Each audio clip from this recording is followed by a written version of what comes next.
Hello. I thought I would share with you something that I'm doing. At the moment, I am doing a lot of journaling and personal development work with things that are happening in my life, and I thought it might be really helpful to share something with you. One of the things that I like to do is I like to ask myself questions and make sure that I'm answering them in future tense. So, for example, part one, what if I was to, for the next 30 days, focus on eating healthy small meals and moving more? How would my life change in the next 30 days? So I sit there and I answer all the positives. I would say, like, I would lose 10 kilos. No, it's not I would lose, I have lost. So this is how we can get some awesome affirmations for ourselves as well. I have lost 20 kilos. I have done this. I am doing that. Because that helps our brain. Our brain doesn't know the difference between the past and the present. It just knows what we're telling it. So then it will start to look for opportunities. Then after I have done that part, it's like, well, okay, how would my life change? Then I look at the pain, because quite often we don't get motivated enough to change by the positive things. We have to have the negative as well, right? I know a lot of people say focus on the positive, but sometimes we need to focus on the pain in order to make lasting change. So part two of it is, if I don't focus on whatever the thing is that you know that you have to do, for some of you it might be like me, trying to get a health right. For others of you it might be being happy. It might be getting your tech sorted. It might be being on social media. Like, all of these different little things that you know you should be doing because they would really change your life, but maybe you're not doing them right now, So what would it cost you? What would be the pain? What's the frustration that you would stay in if you didn't do insert whatever it is for you? So for me, it would be like, if I didn't change, my eating habits, and I didn't change, moving more, what would it cost me? For me, the dog would still have like so much energy. I would still be unhappy with my body image. I would still not be. So write down everything and get really honest with yourself. Like, honestly, at an emotional level, put all the emotions into every part of this, because it will really help you to make a difference. So if you didn't change this, that's part two. What would it cost you over the next 30 days? And then part three is going into, what is it that it will continue to cost you, maybe, in the future? What is it that you could have, and making sure it's all present tense, not I would this or I should that. It's I have this, okay? So I put the exercise in the thing above. Obviously, if you're joining me live, drop a hi in the comments and let me know what time you're tuning in. But I thought this would be a helpful exercise. And the third part also is, why must it change now? Because I could keep going on another 3 years and never change my eating habits, right? I know that would cost me, but why must I change it now and not in 60 days or 90 days? Because if we're avoiding something, we often know that the things that we are avoiding are the ones that would make the biggest change in our lives, but we're avoiding them because they probably require some kind of commitment. They're probably going to require motivation. So that's why having these three things, like the positive, what would be amazing about your life in 30 days from now if you change that one thing. And it doesn't have to be like, oh my God, I'm going to walk 400 hours a day. What about small steps? So if I just started to eat smaller meals and I drank my 3 liters of water a day, my health would change in the next 30 days. So what is the small steps to making those changes possible? What is the pain of not changing, and why is it a must in the next 30 days for you to change it? If you can't make it a must in the next 30 days, what is it in your life that you want? Because sometimes we'll say to ourselves, I really want this. I want to be a $15,000 earner, but we can't find the reasons that we must make that possible now. And usually if we can't make it possible now and we don't put it as a priority or a must or a focus, then usually it's not something that we want. We kind of just want it, right? It's not something that's a priority to us. So then go back and go, okay, well, why do I want to be a 15K earner? Maybe you need to emotionally connect to that goal more, Or maybe it's a goal that you've been told you shouldn't do. Like, you should have a husband. You can't be successful if you're not married with the 2.5 kids, a nice house and the picket fence, right? So go back and look at why you are trying to make that a goal. Is it for you? Is it for someone else? Is it because it's to look successful, like for our ego? And then go back and do this exercise again.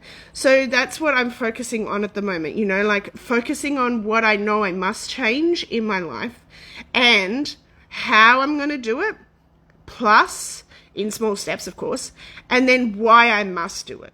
Why is it a must that this has to change at this moment?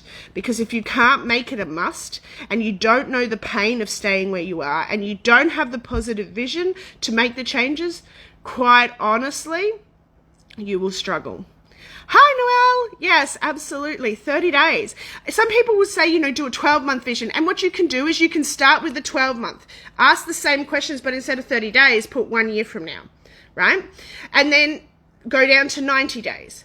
So 1 year from now, you want all of these things to happen. Okay, so what's the 90-day version of that? So you can do it in 90-day chunks.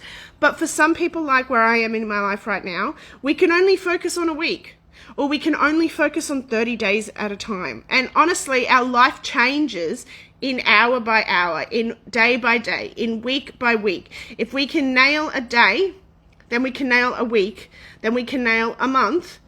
Suddenly, 12 months from now, everything is different, right? So what can you nail today?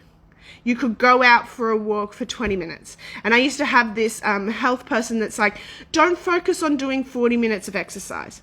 She said to me, get out the door for 10. And if you don't feel like it after 10, that's okay. Go home, right?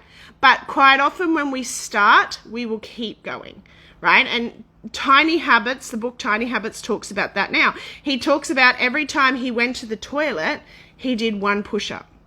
Everybody's like, oh, 1 push-up, that's not going to make any difference. But think about how many times maybe if he drank his water and he went to the toilet, how many push-ups he's doing in a day. Now, is that better than someone who's like, I'm going to do 30 push-ups in the morning? They do maybe 1 or 2 mornings and then they struggle and they quit, right? Because it's too hard at the point in the life that they are now to keep going with that. So what about if you did 1 push-up every time you went to the toilet, or 1 squat, or if you went for a 10-minute walk, not a 40-minute walk, because maybe you can't commit to that right now. I can't. My arthritis is too bad, right? But I can go for 10 minutes 3 times a day, right? So think about your goals that you want. Are they your goals? Are they an ego goal? Are they something that would really change your life? Is there a pain for changing it now?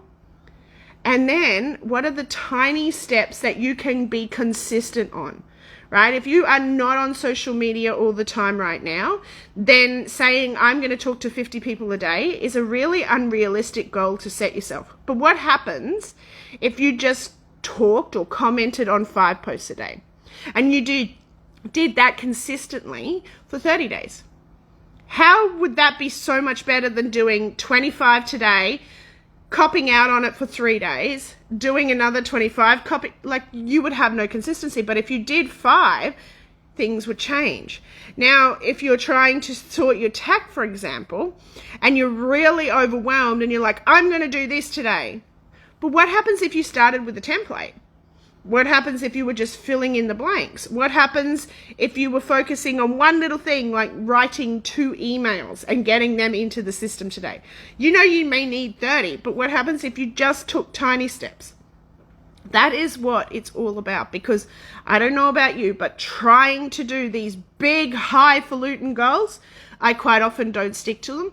I don't stick to goals that I'm not emotionally connected to. I have so many times set unrealistic financial goals because that is what I've been told by experts that I needed to reach. Why do I need to reach 20K months in the start? Why do I need to put that level of pressure on myself? Obviously, I could shoot for that when I'm at 10K, right? If I decided I needed 20K for my lifestyle. Because right now, a lot of people are going after goals that they have been set by experts. Let me just question marks the experts. but it's not your goal. Your life might be super happy at 7,000. That's when you can afford a cleaner, maybe you can afford the chef, you can afford to go on holidays, whatever. That's why knowing your numbers is so important. Not what other people say, but your numbers. Sitting down, and I did this again yesterday, right? With everything that's going on in my life, I need to know my numbers. Sat down, did my personal budget, did my business budget. Know my numbers, because now when I go into a sales situation or I'm looking at my product offerings again, I know what numbers I need to hit and I know how I can hit them faster, right? So it's about setting goals and 30-day, 90-day increments to make them possible. And we make them possible one day at a time, right? So I have this tracking sheet for the 75 hard challenge. Now, I can't do that level of exercise, and accepting that is fine. But you know what? I could commit to 75 days of doing everything on that list. So reading 10 things, drinking 3 liters of water, walking every day, twice a day. Here's this 45 minutes. I can't do 45 minutes, but I could commit to 10. And maybe by the end of 75, it's not 10, it's 20 or 30, right? Because I've dropped weight, my arthritis is starting to heal, right? So set these goals, do this exercise right in present tense. Like I had to go back, I would say I would lose 10 kilos. Nope. I lost 10 kilos, right? In present tense. Do this exercise because it will seriously help you, one, to have positive affirmations that are emotionally connected to you. And two, it helps you to really assess if it's a goal you want to go after now, like if it's a must. And it helps you to know the pain that you are causing yourself, the frustration that you are choosing to stay in by not making those changes. So if you know someone who really could benefit from this video, please share it to your stories, because we all know that sharing it to our world doesn't work if we know our Facebook algorithms. And, let me know in the comments, like, what is that one thing that you're going to do in the next 30 days? What is your one thing? For me, I'm going to just focus on eating healthy, smaller meals and drinking my water. If I just do that and 10 minutes of exercise a day, that is so much better than the nothing I'm doing now, right? So what is it for you? Please let me know in the comments. And of course, if you don't want to put it in the comments, it's fine. Message me. I would love to know, because together we all rise. If we're all going for our own version of a happy life, together we all rise. So I hope this has helped you. I just wanted to come on and share this message. Do the exercise, because honestly, it makes such a huge difference, and it gives you like practical action steps to being able to achieve your happy life. Sometimes life does not go the way that we plan it to go. Believe me, this week, I know. And that means we come back, we sit down, we reassess, and we start again. All right.